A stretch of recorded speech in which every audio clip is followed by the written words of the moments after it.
ಸದಾ ಮನೆಯಲ್ಲಿ ಸಂಕಷ್ಟಗಳು. ತಂದೆ ಕಂಡ್ರೆ ಮಕ್ಕಳಿಗಾಗಲ್ಲ, ಮಕ್ಕಳು ಕಂಡ್ರೆ ತಂದೆಗಾಗಲ್ಲ. ಗಂಡ ಹೆಂಡತಿಯದು ಜಗಳ, ಸದಾ ಜಗಳ. ನಾವು ಮಾಡೋ ಪ್ರತಿಯೊಂದು ವ್ಯಾಪಾರ ವ್ಯವಹಾರಗಳು ಬರೀ ನಷ್ಟನೇ ಆಗ್ತಾ ಇದೆ. ಲಕ್ಷಾಂತರ ರೂಪಾಯಿ ಬಂಡವಾಳ ಹಾಕಿ ಸಾಲ ತೀರ್ಸೋಕ್ಕಾಗ್ತಾ ಇಲ್ಲ. ಸಾಲದ ಸುಳಿಯಲ್ಲಿ ಸಿಗಾಕೊಂಡ್ಬಿಟ್ಟಿದ್ದೀವಿ.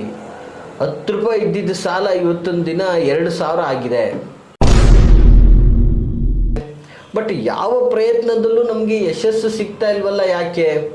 ನಮಗೆ ಹುಟ್ಟು ದರಿದ್ರ ಬಂದ್ಬಿಟ್ಟಿದೆಯಾ? ಅಥವಾ ನಮ್ಮ ಮೇಲೆ ಯಾರಾದರೂ ಮಾಡಿಸಿದಾರಾ? ಅಥವಾ ನಮ್ಮ ಜಾತಕ ಕರ್ಮಗಳಿಂದ ಏನಾದರೂ ತೊಂದರೆ ಅನುಭವಿಸ್ತಾ ಇದ್ದೀವಾ? ಅಥವಾ ಶತ್ರುಗಳಿಂದ ನಮಗೆ ಏನಾದರೂ ಉಪಟಳಗಳು ಉಂಟಾಗ್ತಾ ಇದೆಯಾ? ಎಷ್ಟೋ ಕಷ್ಟಪಟ್ಟು ನಿರ್ಮಾಣ ಮಾಡಿದಂತಹ ಮನೆಯಲ್ಲಿ ನೆಮ್ಮದಿ ಇಲ್ಲ. ಎಷ್ಟೋ ಕಷ್ಟಪಟ್ಟು ದೊಡ್ಡ ಮಟ್ಟದ ವ್ಯವಹಾರ ಸ್ಟಾರ್ಟ್ ಮಾಡಿದ್ದೀನಿ, ಆ ವ್ಯವಹಾರದಲ್ಲಿ ನೆಮ್ಮದಿ ಇಲ್ಲ. ವ್ಯವಹಾರದಲ್ಲಿ ದುಡ್ಡು ಸಂಪಾದನೆ ಮಾಡೋಕ್ಕಾಗ್ತಾ ಇಲ್ಲ. ವ್ಯವಹಾರದಲ್ಲಿ ಒಳ್ಳೆ ರೀತಿ ಗ್ರಾಹಕರು ಸಿಗ್ತಾ ಇಲ್ಲ. ನೋಡಿ, ದುಡ್ಡು ಸಂಪಾದನೆ ಮಾಡೋದು ಒಂದೇ ಅಲ್ಲ, ಆ ವ್ಯವಹಾರದ ಸ್ಥಳದಲ್ಲೂ ನೆಮ್ಮದಿ ಅನ್ನೋದು ಬೇಕಲ್ಲ. ಆ ವ್ಯವಹಾರ ಸ್ಥಳದಲ್ಲೂ ಕೂಡ ಒಳ್ಳೆ ಗ್ರಾಹಕರು ಬರಬೇಕಲ್ಲ. ಒಳ್ಳೆ ಗ್ರಾಹಕರು ಬಂದರೆ ನೆಮ್ಮದಿ, ದುಡ್ಡು ಎಲ್ಲವೂ ತಾನಾಗಿ ಸಿಕ್ಬಿಡ್ತದೆ. ವೀಕ್ಷಕರೇ, ನಿಮ್ಮ ಮನೆಯ ಮೇಲೆ ಅಥವಾ ನಿಮ್ಮ ಮನೆಯಲ್ಲಿರ್ತಕ್ಕಂತಹ ನೆಗೆಟಿವಿಟಿ, ಮಾಟ ಮಂತ್ರ ತಂತ್ರ ದೋಷಗಳು ನಿವಾರಣೆ ಆಗೋದ್ರ ಜೊತೆಗೆ ನಿಮ್ಮ ಮನೆಯಲ್ಲಿ ಎಂತಹ ವಾಸ್ತು ದೋಷಗಳಿದ್ರೂ ಕೂಡ ನಾಶ ಆಗ್ತದೆ. ಸ್ಫಟಿಕದ ಕಲ್ಲು. ವೀಕ್ಷಕರೇ ನೋಡಿ, ಸಾಮಾನ್ಯವಾಗಿ ಇವತ್ತು ಮಾಟ ಮಂತ್ರ ತಂತ್ರ ಪ್ರಯೋಗಗಳು ಮತ್ತು ಎಲ್ಲಕ್ಕಿಂತ ಹೆಚ್ಚಾಗಿ ಇವತ್ತು ಕಷ್ಟಪಟ್ಟು ಒಂದು ಮನೆಯನ್ನು ನಿರ್ಮಾಣ ಮಾಡಿರ್ತೀವಿ. ಆ ಮನೆಗೆ ಪ್ರವೇಶನೂ ಹೊಂದುತ್ತೀವಿ. ಆ ಮನೆಗೆ ಹೋಗಿದ್ದು ಬರೀ ಸಾಲ ಸಾಲ ಸಾಲ. ಮತ್ತು ಮನೆಯಲ್ಲಿ ಒಬ್ರು ಕಂಡ್ರೆ ಒಬ್ರಿಗಾಗಲ್ಲ. ನೆಮ್ಮದಿ ಅನ್ನೋದೇ ಸಂಪೂರ್ಣ ನಾಶ ಆಗೋಗ್ಬಿಟ್ಟಿದೆ. ಏನೇ ಮಾಡೋಕ್ಕೆ ಹೋದರೂ ಕಿರಿಕಿರಿ, ಜಗಳ, ಜಂಜಾಟಗಳೇ ಆಗ್ತಾಯಿದೆ. ತೊಂದರೆ ಮೇಲೆ ತೊಂದರೆಗಳು ಬರ್ತಾ ಇದೆ. ಯಾಕಾದರೂ ಮನೆಗೆ ಹೋಗ್ಬಿಟ್ನೋ ಅನ್ನುವಂತಹ ಕೆಲವೊಂದಷ್ಟು ಗೊಂದಲದ ಪ್ರಶ್ನೆಗಳು. ಸದಾ ಮನೆಯಲ್ಲಿ ಸಂಕಷ್ಟಗಳು. ತಂದೆ ಕಂಡ್ರೆ ಮಕ್ಕಳಿಗಾಗಲ್ಲ, ಮಕ್ಕಳು ಕಂಡ್ರೆ ತಂದೆಗಾಗಲ್ಲ. ಗಂಡ ಹೆಂಡತಿಯದು ಜಗಳ, ಸದಾ ಜಗಳ. ಈ ರೀತಿಯಾದಂಥ ಸಮಸ್ಯೆಗಳಾಗ್ತಾ ಇರುತ್ತೆ. ಏನು, ನಾವು ಸುಖವಾಗಿರಬೇಕು ಅಂತಲೇ ತಾನೇ ಕಟ್ಟೋದು ಮನೆಯನ್ನು. ಒಂದು ಸಂತೋಷವಾಗಿರಬೇಕು, ಮನೆಯಲ್ಲಿ ಆನಂದವಾಗಿರಬೇಕು ಅಂತ ಕಷ್ಟಪಟ್ಟು ಕಟ್ಟಿರ್ತೀವಿ ಮನೆಯನ್ನು. ಸೊ ಅದು ಎಷ್ಟು ವರ್ಷದ ಪರಿಶ್ರಮ ಆಗಿರ್ತದೆ. ಈ ರೀತಿ ಮನೆಗೆ ಬಂದ ಮೇಲೆ ಇನ್ನೂ ಕಷ್ಟಪಡಬೇಕು ಅಂದರೆ ನೆಮ್ಮದಿಯಾಗಿ ಇತ್ತಲ್ಲ ಬಾಡಿಗೆ ಮನೆಯಲ್ಲೇ ಅನಿಸ್ಬಿಡುತ್ತೆ ಕೆಲವೊಂದು ಸಲ ಜನಗಳಿಗೆ. ಸೊ ಮತ್ತು ಅದೊಂದು ರೀತಿಯಲ್ಲಿ ಆಗುತ್ತೆ. ಮತ್ತು ಕೆಲವೊಂದು ಪ್ರಶ್ನೆಗಳೇನಾಗುತ್ತೆ, ನಾವು ಮಾಡೋ ಪ್ರತಿಯೊಂದು ವ್ಯಾಪಾರ ವ್ಯವಹಾರಗಳು ಬರೀ ನಷ್ಟನೇ ಆಗ್ತಾ ಇದೆ. ಲಕ್ಷಾಂತರ ರೂಪಾಯಿ ಬಂಡವಾಳ ಹಾಕಿ ಸಾಲ ತೀರ್ಸೋಕ್ಕಾಗ್ತಾ ಇಲ್ಲ. ಸಾಲದ ಸುಳಿಯಲ್ಲಿ ಸಿಗಾಕೊಂಡ್ಬಿಟ್ಟಿದ್ದೀವಿ. 10 ರೂಪಾಯಿ ಇದ್ದಿದ್ದ ಸಾಲ ಇವತ್ತೊಂದು ದಿನ 2,000 ಆಗಿದೆ. ಲಕ್ಷ ಇದ್ದ ಸಾಲ ಕೋಟಿಗೆ ಬಂದಿದೆ. ಹೇಗೆ? ಹೀಗಾದರೆ ಸಾಲ ತೀರಿಸೋದು ಹೇಗೆ? ಕುಟುಂಬ ನಿರ್ವಹಣೆ ಹೇಗೆ? ಈ ದುಡ್ಡು ಕಾಸು ವ್ಯವಸ್ಥೆಯಿಂದಾಗಿ ಮಕ್ಕಳಿಗೆ ಒಳ್ಳೆ ವಿದ್ಯಾಭ್ಯಾಸ ಕೊಡೋಕ್ಕಾಗ್ತಾ ಇಲ್ಲ, ಮಕ್ಕಳು ಮದುವೆ ಮಾಡೋಕ್ಕಾಗ್ತಾ ಇಲ್ಲ. ಸೊ ಈ ರೀತಿಯಾಗಿ ನಾನಾ ವಿಧದ ರೋದನೆಗಳನ್ನು ಅನುಭವಿಸ್ತಾ ಇದ್ದಾರೆ. ಇವತ್ತು ಜನಗಳು ನಿಜ ಹೇಳಬೇಕು ಅಂತಂದರೆ ಜೀವನದುದ್ದಕ್ಕೂ ದುಡಿಮೆನೇ ಜೀವನ ಅಂತ ಬದುಕ್ತಾ ಇರತಕ್ಕಂತಹ ಜನರಾಗ್ಬಿಟ್ಟಿದ್ದಾರೆ. ಯಾರಿಗೂ ಕೂಡ ಒಂದು ಪೀಸ್ ಆಫ್ ಮೈಂಡೇ ಸಿಗ್ತಾ ಇಲ್ಲ. ಬೆಳಗ್ಗೆ ಎದ್ದರೆ ಆ EMI ಕಟ್ಟಬೇಕು, ಈ EMI ಕಟ್ಟಬೇಕು, ಅಲ್ಲಿ ಆ ವ್ಯವಹಾರಕ್ಕೆ ಹೋಗ್ಬೇಕು, ಅವನೇನಂತನೋ ಆಫೀಸ್ಗೆ ಹೋಗ್ಬೇಕು, ಅವನೇನಂತನೋ ಸಾಹೇಬರು, ಆ ಸಾಹೇಬ ಏನು ಕೆಲಸ ಕೊಡ್ತಾನೋ ಅವನಿನ್ನೇನಂತನೋ. ಈ ರೀತಿಯಾಗಿ ಒಬ್ಬರನ್ನ ಮೆಚ್ಚಿಸುವಂತಹ ಕಾರ್ಯದಲ್ಲೇ ಜೀವನ ಕಳೆದು ಹೋಗ್ತಾ ಇದೆ ವೀಕ್ಷಕರೇ. ಜೊತೆಗೆ ಏನಾಗ್ತಾಯಿದೆ, ಇವತ್ತೊಂದು ದಿನ ಈ ಒಂದು ವ್ಯವಸ್ಥೆ ಸರಿಯಾದ ರೀತಿಯಲ್ಲಿ ಹೋಗ್ತಾ ಇಲ್ಲ. ನಾವು ಯಾರಿಗೂ ಅನ್ಯಾಯ ಮಾಡ್ತಾ ಇಲ್ಲ, ಯಾರಿಗೂ ಕೆಟ್ಟದ್ದು ಮಾಡ್ತಾ ಇಲ್ಲ. ನಮ್ಮ ಜೀವನವನ್ನು ನಾವು ರೂಪಿಸ್ಕೊಳ್ಳೋದಕ್ಕೆ ಪ್ರಯತ್ನಗಳ ಮೇಲೆ ಪ್ರಯತ್ನ ಮಾಡ್ತಾನೆ ಇದ್ದೀವಿ. ಒಂದಲ್ಲ 4-6 ಪ್ರಯತ್ನಗಳು ನಡೀತಾನೆ ಇದೆ. ಬಟ್ ಯಾವ ಪ್ರಯತ್ನದಲ್ಲೂ ನಮಗೆ ಯಶಸ್ಸು ಸಿಗ್ತಾ ಇಲ್ವಲ್ಲ. ಯಾಕೆ? ನಮಗೆ ಹುಟ್ಟು ದರಿದ್ರ ಬಂದ್ಬಿಟ್ಟಿದೆಯಾ? ಅಥವಾ ನಮ್ಮ ಮೇಲೆ ಯಾರಾದರೂ ಮಾಡಿಸಿದಾರಾ? ಅಥವಾ ನಮ್ಮ ಜಾತಕ ಕರ್ಮಗಳಿಂದ ಏನಾದರೂ ತೊಂದರೆ ಅನುಭವಿಸ್ತಾ ಇದ್ದೀವಾ? ಅಥವಾ ಶತ್ರುಗಳಿಂದ ನಮಗೆ ಏನಾದರೂ ಉಪಟಳಗಳು ಉಂಟಾಗ್ತಾ ಇದೆಯಾ? ಈ ಎಲ್ಲ ಥರದ ಗೊಂದಲಗಳು ನಿಮ್ಮನ್ನು ಕಾಡ್ತಾನೆ ಇದೆ, ದಿನನಿತ್ಯ ಕಾಡ್ತಾನೆ ಇದೆ. ಸೊ 1000 ದುಡಿದು ಸಂದೇಗ್ಲಾಯ, ಈ ರೀತಿಯಾದಂತಹ ಪರಿಸ್ಥಿತಿ. ನೋಡಿ, ಈ ಎಲ್ಲ ಸಂಕಷ್ಟಗಳು ಇವತ್ತು ಒಂದು ಮನೆ ಕಟ್ಟುವುದು ಅಂತಂದರೆ, ಅದರಲ್ಲೂ ಸಿಟಿಗಳಲ್ಲಿ ಮನೆ ಕಟ್ತೀನಿ ಅಂತಂದರೆ ಅವನು ಒಂದು ಸಾಧನೆ ಮಾಡೋದಾಗಿ ಲೆಕ್ಕ. ಹಿರಿಯರು ಹೇಳಿದ್ದಾರೆ ಒಂದು ಮಾತು, ಒಂದು ಮನೆ ಕಟ್ಟು ನೋಡು, ಮದುವೆ ಮಾಡಿ ನೋಡು ಅಂತ. ಹಾಗೆ ಇವತ್ತು ಮನೆಯನ್ನು ಕಟ್ಟಲಿಕ್ಕೆ ಒಂದಿಲ್ಲ ಅಂದ್ರೂ ಆಗಲ್ಲ, ಪ್ರತಿಯೊಂದು ಇರಲೇಬೇಕು ಹೊಸ ಮನೆ ಅಂದಾಗ. ಸೊ ಎಷ್ಟೋ ಕಷ್ಟಪಟ್ಟು ನಿರ್ಮಾಣ ಮಾಡಿದಂತಹ ಮನೆಯಲ್ಲಿ ನೆಮ್ಮದಿ ಇಲ್ಲ. ಎಷ್ಟೋ ಕಷ್ಟಪಟ್ಟು ದೊಡ್ಡ ಮಟ್ಟದ ವ್ಯವಹಾರ ಸ್ಟಾರ್ಟ್ ಮಾಡಿದ್ದೀನಿ, ಆ ವ್ಯವಹಾರದಲ್ಲಿ ನೆಮ್ಮದಿ ಇಲ್ಲ. ವ್ಯವಹಾರದಲ್ಲಿ ದುಡ್ಡು ಸಂಪಾದನೆ ಮಾಡೋಕ್ಕಾಗ್ತಾ ಇಲ್ಲ. ವ್ಯವಹಾರದಲ್ಲಿ ಒಳ್ಳೆ ರೀತಿ ಗ್ರಾಹಕರು ಸಿಗ್ತಾ ಇಲ್ಲ. ನೋಡಿ, ದುಡ್ಡು ಸಂಪಾದನೆ ಮಾಡೋದು ಒಂದೇ ಅಲ್ಲ, ಆ ವ್ಯವಹಾರದ ಸ್ಥಳದಲ್ಲೂ ನೆಮ್ಮದಿ ಅನ್ನೋದು ಬೇಕಲ್ಲ. ಆ ವ್ಯವಹಾರ ಸ್ಥಳದಲ್ಲೂ ಕೂಡ ಒಳ್ಳೆ ಗ್ರಾಹಕರು ಬರಬೇಕಲ್ಲ.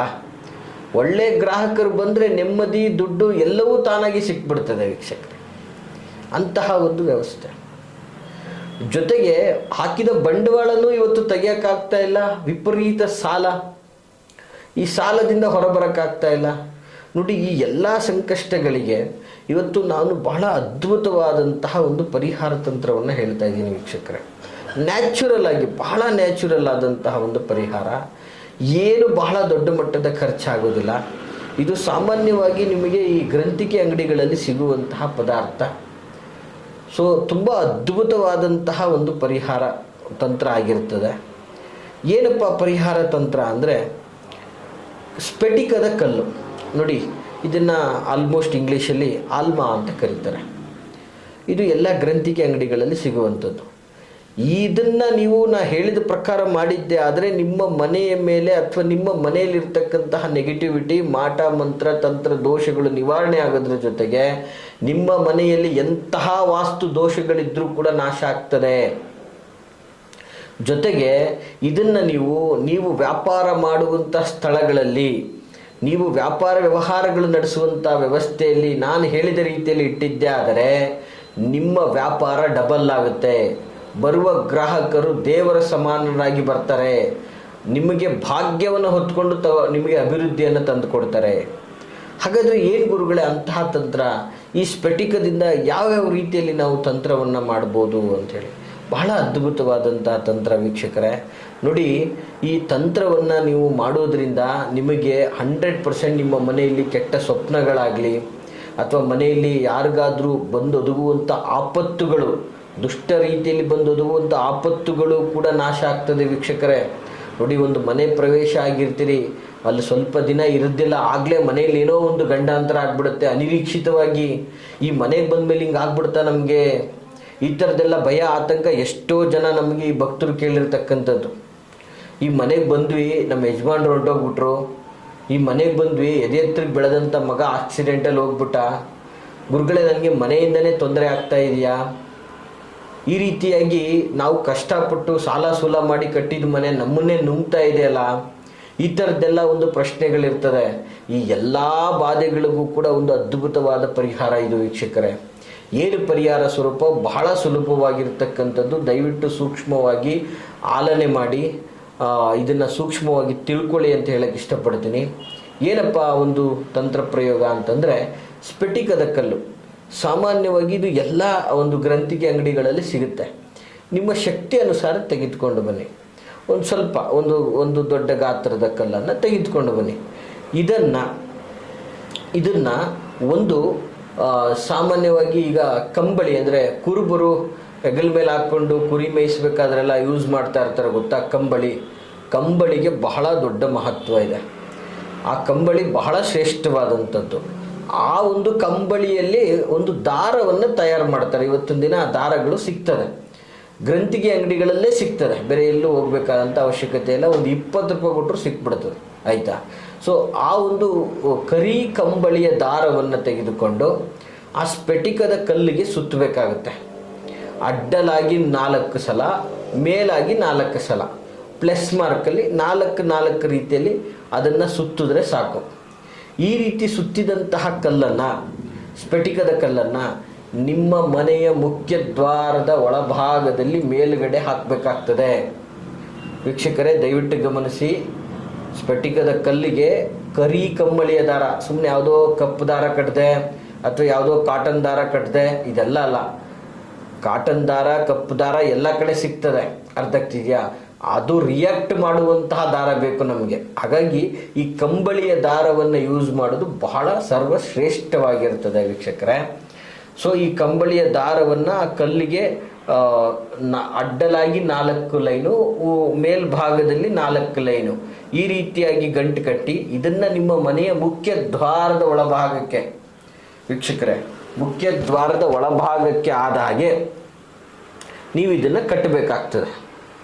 ಸೊ ಕಟ್ಟಬೇಕಾದ್ರೆ ನಿಮ್ಮ ಮನದಲ್ಲಿರ್ತಕ್ಕಂತಹ ದುಃಖ, ಕಷ್ಟ, ನೋವು, ನಲಿವು, ನಿಮ್ಮ ಮನೆಗೆ ಏನೇನು ಆಗಬೇಕಾಗಿದೆ ಅದನ್ನೆಲ್ಲ ಮನದಲ್ಲಿ ನೆನೆಸ್ಕೊಂಡು ನೀವು ಕಟ್ಟಬೇಕಾಗುತ್ತೆ.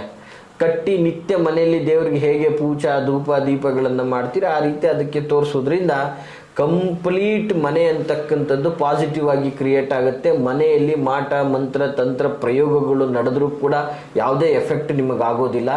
ಜೊತೆಗೆ ಮನೆಯಲ್ಲಿರ್ತಕ್ಕಂತಹ ಮುಖ್ಯವಾಗಿ ಯಾವುದೇ ಸ್ಥಾನಗಳು ಐವಾಗಿರ್ಬೋದು, ಅಗ್ನಿ ಮೂಲೆ ಐವಾಗಿರ್ಬೋದು, ವಾಯುವ್ಯ ಮೂಲೆ ಐವಾಗಿರ್ಬೋದು, ವಿಶೇಷವಾಗಿ ಈಶಾನ್ಯ ಮೂಲೆ ಐವಾಗಿರ್ಬೋದು, ಯಾವ ಮೂಲೆ ಐವಾಗಿದ್ರೂ ಆಯಿತಾ, ನಿಮ್ಮ ಮನೆಯಲ್ಲಿರ್ತಕ್ಕಂತಹ ಯಾವುದೇ ವಾಸ್ತು ದೋಷಗಳಿದ್ದರೂ ಕೂಡ ಇದರಿಂದ ನಾಶವಾಗ್ತಕ್ಕಂಥದ್ದಾಗ್ತದೆ.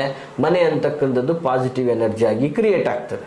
ಹಾಗೆ ವ್ಯವಹಾರಸ್ಥರು ಸಾಲಾದಿಗಳನ್ನು ಮಾಡಿಕೊಂಡು ಸಂಕಷ್ಟ ಪಡ್ತಾ ಇರ್ತಕ್ಕಂಥವ್ರು ಕೂಡ ನಿಮಗೆ ಆರ್ಥಿಕ ಹರಿವು, ನೀವು ಮಾಡುವಂಥ ವ್ಯಾಪಾರ ಡಬಲ್ ಆಗಲಿಕ್ಕೆ, ನಿಮ್ಮ ವ್ಯಾಪಾರ ಡಲ್ಲಾಗಿದ್ದು ಅದು ಚುರುಕಾಗಿ ನಡಿಬೇಕು ಅಂತಂದರೆ ನೀವು ಮಾಡಬೇಕಾಗಿರೋಷ್ಟೇ, ಈ ಸ್ಫಟಿಕದ ಕಲ್ಲದ ಒಂದೇ ಒಂದು ತುಂಡು, ಜಸ್ಟ್ ಒಂದು ಸ್ವಲ್ಪ ತುಂಡನ್ನು ತೆಗೆದುಕೊಂಡು ಆ ತುಂಡನ್ನು ಕಪ್ಪು ಬಟ್ಟೆಯಲ್ಲಿ ಕಟ್ಬಿಟ್ಟು, ಕಪ್ಪು ಬಟ್ಟೆನೇ ಆಗಬೇಕು ವೀಕ್ಷಕರೇ, ತುಂಡನ್ನು ಕಪ್ಪು ಬಟ್ಟೆಯಲ್ಲಿ ಕಟ್ಟಿ ಆ ಒಂದು ಬಟ್ಟೆಯನ್ನು ನಿಮ್ಮ ಅಂಗಡಿಯ ಮುಖ್ಯ ದ್ವಾರದ ಮೇಲೆ ಕಟ್ಟಬೇಕು.